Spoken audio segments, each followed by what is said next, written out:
ಏನಾಗಿದೆ ಅನ್ನೋಂಥದ್ದನ್ನು ಅವ್ರ ಬಾಯಿಂದ ಕೇಳೋದು ಬಿಟ್ಟು ಒಬ್ಬ ರಾಜ್ಯದ ಮುಖ್ಯಮಂತ್ರಿ ಬೇಜವಾಬ್ದಾರಿತವಾಗಿ ಇವತ್ತು ಅವ್ರ ವೈಯಕ್ತಿಕ ಇದರಿಂದ ಆಗಿದೆ ಅಂತ ಅವ್ರು ಹೇಳ್ತಾರೆ.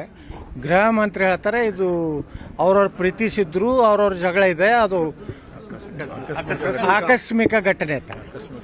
ಈ ಗೃಹ ಮಂತ್ರಿಗಳು ಇವ್ರಿಗೇನಾದ್ರು ಮಾನ ಮರ್ಯಾದೆ ಇದೆಯಾ?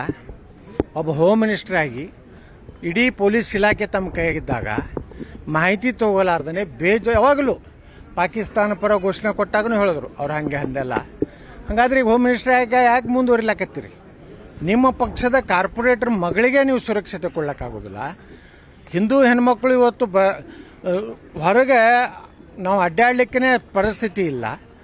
ಇಂಥ ಒಂದು ವಾತಾವರಣ ಒಂದು ರೀತಿ ಕರ್ನಾಟಕದಲ್ಲಿ ಹಿಂದೂ ಹೆಣ್ಮಕ್ಳು ಹಿಂದೂಗಳು ಇವತ್ತು ಹೊರಗಡೆ ಬರಲಾರಂಥ ಪರಿಸ್ಥಿತಿ ಈ ರಾಜ್ಯದಲ್ಲಿ ಒಂದು ರೀತಿ ಪಾಕಿಸ್ತಾನದಲ್ಲಿ ಕೇಳ್ತಾ ಇದ್ವಿ. ಇಂಥ ಘಟನೆಗಳು ಇವತ್ತು ಕರ್ನಾಟಕದಲ್ಲೇ ಇಂಥ ಘಟನೆಗಳು ನಡೀತಾ ಇರೋದಂದರೆ ಇವರಿಗೆ ಕೇವಲ ಮತ ಬ್ಯಾಂಕ್ ಬೇಕಾಗಿದೆ ಹೊರತು ಈ ರಾಜ್ಯದ ಹಿಂದೂಗಳ ರಕ್ಷಣೆ ಮಾಡುವಂಥದ್ದು, ಎಲ್ಲ ಜಾತ್ಯತೀತ ಅಂದ್ರೇನು ಎಲ್ಲ ಸಮುದಾಯಗಳನ್ನು ಸಮಾನವಾಗಿ ನೋಡ್ಕೊಂಥದ್ದು.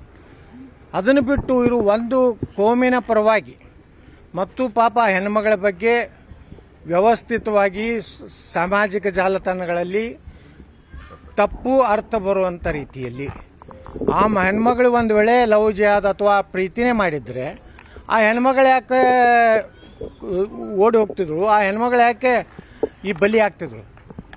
ಪ್ರೀತಿನೇ ಮಾಡಿದರೆ ಆ ಕಾರ್ಯ ಹತ್ತಿ ಹೋಗಿಬಿಡ್ತಿದ್ರು.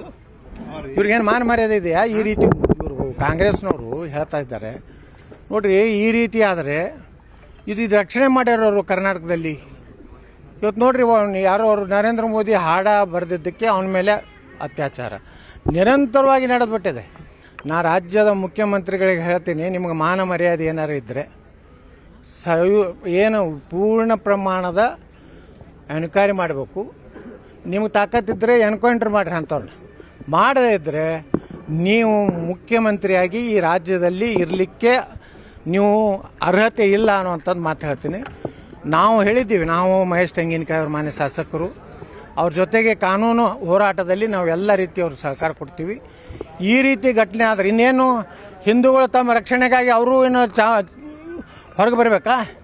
ಅವರು ಆಯುಧಗಳನ್ನು ಇಟ್ಕೊಂಡು ಅಡ್ಡಾಡ್ಬೇಕಾ? ಇನ್ನು ಹಿಂದೂಗಳು ಹೇಳಿಬಿಡಿ, ನಮ್ಮ ರಕ್ಷಣೆ ನಾವು ಮಾಡ್ಕೋತೀವಿ. ನಿಮಗೆ ಸರ್ಕಾರಕ್ಕೆ ಆಗಲಿಲ್ಲ ಅಂದರೆ ಅವರು ಗಾಂಜಾ ಸೇರಿ ಗಾಂಜಾ ಇದರಲ್ಲಿ ಬಂದು ಇಂಥ ಘಟನೆಗಳನ್ನು ಮಾಡ್ತಾಯಿದ್ದಾರೆ, ಪೊಲೀಸರಿಗೆ ಬೆದರಿಸ್ತಾ ಇದ್ದಾರೆ. ಒಬ್ಬ ಪೊಲೀಸರು ಗಾಂಜಾ ಸೇರೋದನ್ನು ಹಿಡಿದ್ರೆ ಏಲ ನಿನ್ನ ಮನೆ ನೋಡಿನಿ ನಾನು ನೋಡ್ಕೋತೀನಿ ಅನ್ನೋಷ್ಟು ಮುಸ್ಲಿಮರಿಗೆ ಇವತ್ತು ರಾಜ್ಯದಲ್ಲಿ ಧೈರ್ಯ ಬಂದಿದೆ. ಇದು ಕೇವಲ ಈ ಕಾಂಗ್ರೆಸ್ ಸರ್ಕಾರದ ಒಂದು ತುಷ್ಟೀಕರಣ ಅನ್ನೋಂಥದ್ದು ಹೇಳಕ್ಕೆ ಬಯಸ್ತಾ ಇದ್ದೀನಿ. ಮುಖ್ಯಮಂತ್ರಿಗಳಿಗೆ ಏನಾದರೂ ಮಾನ ಮರ್ಯಾದೆ ಇದ್ದರೆ, ಗೃಹ ಮಂತ್ರಿಗಳ ಮಾನ ಮರ್ಯಾದೆ ಇದ್ದರೆ ಕನಿಷ್ಠ ಈ ಕುಟುಂಬಕ್ಕೆ ಮಾತಾಡಿಸಿ ಸಾಂತ್ವನ ಹೇಳಿ ಏನಾಗಿದೆ ಅನ್ನುವಂಥದ್ದು ಒಬ್ಬ ಪೊಲೀಸ್ ಅಧಿಕಾರಿ ಕಡೆಯಿಂದ ಎನ್ಕ್ವೈರಿ ಮಾಡಿಸಿ ನ್ಯಾಯ ಕೊಡಬೇಕು. ಆ ಒಂದು ವ್ಯಕ್ತಿಗೆ ಸುಪ್ರೀಂ ಕೋರ್ಟ್ನ ಒಂದು ಹೇಳಿದೆ, ಇಂಥ ಪ್ರಕರಣಗಳಲ್ಲಿ ಎಲ್ಲ ಸಾಕ್ಷ್ಯಾಧಾರಗಳನ್ನು ತೊಗೊಂಡು 3 ತಿಂಗಳಲ್ಲಿ ಕಠಿಣ ಶಿಕ್ಷೆ ಆಗಬೇಕು ಅನ್ನೋಂಥ ಸುಪ್ರೀಂ ಕೋರ್ಟ್ನ ಒಂದು ರೂಲಿಂಗ್ ಇದೆ. ಅದಕ್ಕೆ ನಾನು ರಾಜ್ಯ ಸರ್ಕಾರಕ್ಕೆ ಈ ಉಡಾಫೆ ಉತ್ತರ ಕೊಡೋದನ್ನು ಗೃಹ ಮಂತ್ರಿ ಬಿಡಬೇಕು, ತಕ್ಷಣ ಅವ್ರ ಮ್ಯಾಗೆ ಆ್ಯಕ್ಷನ್ ಆಗಬೇಕು. 3 ತಿಂಗಳಲ್ಲಿ ಈ ವ್ಯಕ್ತಿಯನ್ನು ಗಲ್ಲಿಗೇರಿಸುವಂಥ ಕೆಲಸ ಮಾಡದೇ ಇದ್ದರೆ ರಾಜ್ಯದ ಜನ ನಿಮ್ಮನ್ನು ಕ್ಷಮೆ ಮಾಡೋದಿಲ್ಲ ಅಂತ ನಾನು ಈ ಸಂದರ್ಭದಲ್ಲಿ ಹೇಳಿದ್ದೆ.